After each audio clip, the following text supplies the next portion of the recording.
parler du féminisme aussi, alors c'est un terme qui a très mauvaise presse, alors de manière générale dans la société française, mais en particulier chez les femmes issues d'immigration postcoloniale, à juste titre, parce que souvent c'est un outil qui est utilisé comme une arme contre nous et contre nos familles. Et ça, on l'a très bien compris. Donc, c'est vraiment un terme, quand on l'entend, souvent, quand on est une femme habitant les quartiers populaires noirs, arabes, musulmanes, c'est au secours. On se dit, ah là là, c'est la trahison au coin de la rue, etc. Donc, c'est un terme qui a très mauvaise presse.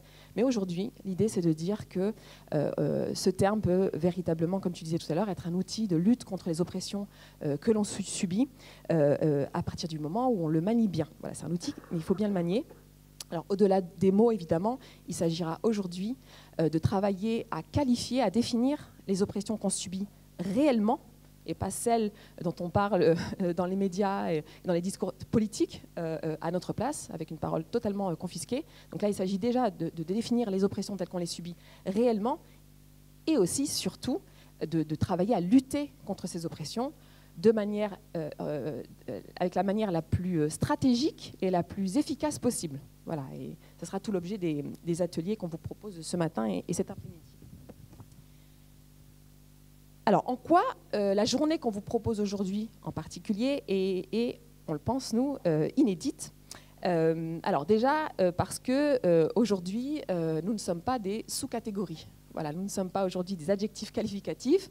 Nous n'avons pas aujourd'hui à nous positionner par rapport à une centralité qui ne serait pas nous. Voilà. Aujourd'hui, c'est le point de vue des femmes issues de l'immigration postcoloniale. Ça, c'est très important de le dire.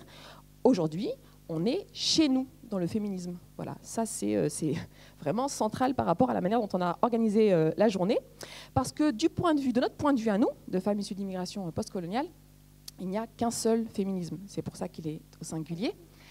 Un seul féminisme, on n'a pas besoin de préciser qu'il est antiraciste, qu'il est intersectionnel, qu'il est anticolonial, etc. Parce qu'un féminisme qui serait raciste, pour nous, ce n'est pas du féminisme.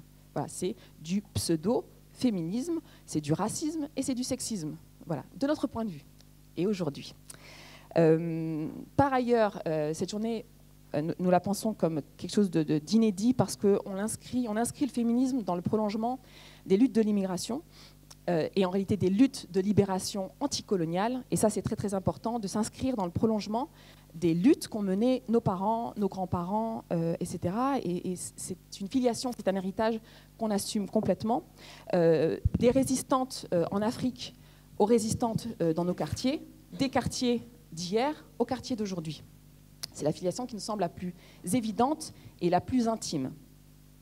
Enfin, aujourd'hui, on va essayer de sortir des dilemmes et des impasses politiques parce que dans le contexte français jusqu'à aujourd'hui, il y a d'une part invisibilisation des discriminations institutionnelles que l'on subit, c'est-à-dire que quand on va se plaindre de discrimination institutionnelle, on va nous renvoyer vers de la paranoïa, vers de la victimisation, du communautarisme, etc. etc.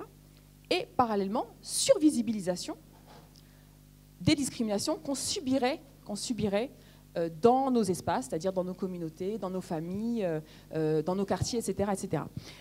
Ce qui amène à une instrumentalisation de nos causes, et ce qui peut expliquer peut-être le rejet aussi, ce que je disais pour commencer, le rejet du terme féminisme, et en tout cas ce qui aboutit au fait que souvent, quand on regarde bien, les femmes issues d'immigration, les militantes féministes issues de l'immigration, en France, ont passé plus de temps à lutter contre l'instrumentalisation de leur cause que contre les oppressions réelles qu'elles subissaient.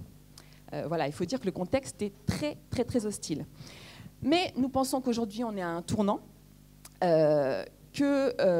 évidemment, la lutte contre l'instrumentalisation de nos causes, c'est un acquis politique, c'est un impératif même, donc c'est quelque chose qui participe de notre stratégie, notamment dans l'espace politique et médiatique, mais nous considérons que nous avons la maturité politique pour affronter toutes les questions qui nous concernent, toutes les oppressions qui nous concernent, notamment ce qui fâche, il faut le dire, les violences sexuelles et les violences intrafamiliales. Voilà, ça, c'est des questions qu'on n'a pas évitées parce que on ne voulait pas les aborder, mais parce que, voilà, par rapport au contexte dont je parlais à l'instant. Ce tournant, et je fais vite, ce tournant est rendu possible grâce à un rapport de force politique qu'on a réussi, nous, femmes issues d'immigration postcoloniale, à à imposer, avec un travail de notre part pour empêcher la confiscation de notre parole. Parce qu'aujourd'hui, nous sommes en mesure d'imposer nos débats, nos termes du débat, la preuve avec cette journée, comment on voit les choses selon notre point de vue, selon nos propres histoires, nos références, nos vécus, nos doutes, nos interrogations, notre diversité, quelles sont nos priorités en termes de lutte, quelles sont nos stratégies d'action. Voilà, c'est ce qu'on vous propose aujourd'hui. Let's go.